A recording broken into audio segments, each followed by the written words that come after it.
দীঘলীয়া সময়ৰ পিছত আজি ভাঙ্গাৰপাৰ হাৰাং দলঙৰ সংস্কাৰৰ কাম আৰম্ভ কৰা হৈছে। কাছাৰ জিলাৰ বৰখলা সমষ্টিৰ ভাঙ্গাৰপাৰ হাৰাং দলঙৰ সংস্কাৰৰ কাম আৰম্ভ কৰা হৈছে। যোৱা 6 নৱেম্বৰত কাঠিগড়াৰ চক্ৰ বিষয়াৰ হাতত 7 দিনৰ সময়সীমা নিৰ্ধাৰণ কৰি এখন স্মাৰক পত্ৰ প্ৰেৰণ কৰিছিল। কিন্তু আজি দেখা গৈছে যে হাৰাং দলঙৰ সংস্কাৰৰ কাম আৰম্ভ কৰা হৈছে। সেইকাৰণে বৰখলা আৰু কাঠিগড়াৰ বিধায়ক লগতে কাঠিগড়াৰ চক্ৰ বিষয়াক বহুত ধন্যবাদ জ্ঞাপন কৰিছে স্থানীয় ৰাইজে।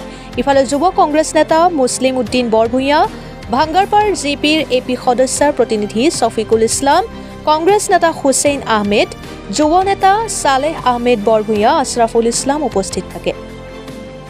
ব্যুরো রিপোর্ট, অরুণোদয় আসাম। কাছাড় জেলা যুব কংগ্রেসের ব্যবস্থাপনায় আমরা খাটিগড়া সার্কেল কার্যালয়ের মাধ্যমে সার্কেল অফিসারের মাধ্যমে আমরা ডিসি মহোদয়কে একটি স্মারকপত্র প্রদান করেছিলাম যে ভাঙ্গারপার হারাং নদীর ব্রিজের যে সমস্যা নিয়ে দীর্ঘ 1.5 বছর থেকে আমরা যে কষ্ট করছি পশ্চিম শিলচরের মানুষ, গতিকে আমরা মেমোরেন্ডাম দেওয়ার পর আজকে আমরা দেখতে পাচ্ছি যে এখানে কাজ চলছে।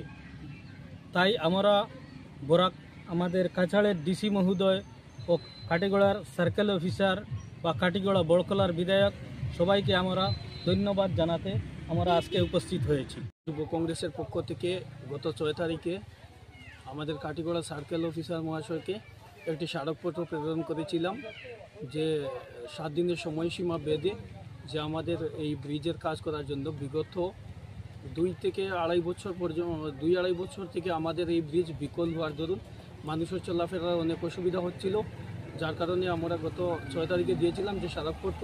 এই স্মারকপত্র দেওয়ার পর আজ কাল থেকে এখানের কাজ স্টার্ট হয়েছে। তার জন্য আমরা বরখলার বিধায়ক মহাশয়কে এবং কাটিগড়া সার্কেল অফিসার ও শিলচরের ডিসি মহাশয়কে ধন্যবাদ জ্ঞাপন করি। ইয়াত আহিছোঁ আমি যিকেইটা মানুহ একগোট হৈছোঁ আমাৰ এই ৰাজ্যৰ মানুহ। আমি এটা কথা আজি কৈছোঁ আপোনালোকৰ সাংবাদিকৰ মাধ্যমত, আমি প্ৰথমে ধন্যবাদ জনাইছোঁ আপোনালোকক। বহুত পৰিশ্ৰম বহুত কষ্ট কৰি আছে আপোনালোকে। আজি 3 বছৰ হৈ গ'ল, বহুত নিউজ কৰিছে আপোনালোকে, বিনা স্বাৰ্থই পাব্লিকৰ স্বাৰ্থই আপোনালোক আহিছে ইয়াত, বাৰ বাৰ পৰিশ্ৰম কৰিছে। তৎসংগে আমি ধন্যবাদ জনাইছোঁ আমাৰ এই ৰাজ্যৰ মানুহকেইটাক, এই এৰিয়াৰ মানুহ বহুত পৰিশ্ৰম কৰিছে এইটো ব্ৰিজৰ কাৰণে। তৎসংগে আমি এই চৰকাৰক ধন্যবাদ জনাইছোঁ। আমাৰ MLA আমাৰ খাটিগড়া বৰখলা দুজনক আমি ধন্যবাদ জনাইছোঁ। ডিপাৰ্টমেণ্টৰ যিকেইটা মানুহ এই ব্ৰিজখন হোৱাৰ কাৰণে যিমান পৰিশ্ৰম কৰিছে আমি প্ৰত্যেকক ধন্যবাদ জনাইছোঁ।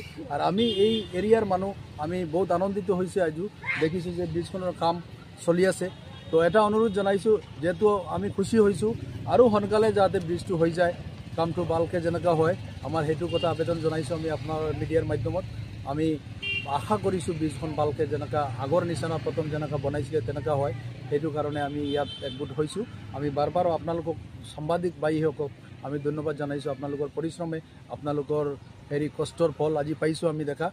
এই আমাৰ এটা অনুৰোধ থাকিব যে ব্ৰিজখন সোনকালে যেনেকুৱা আগৰ নিচিনা হয়, আগৰ দৰে হয়, সেইটো আমি ধন্যবাদ জনাই আমাৰ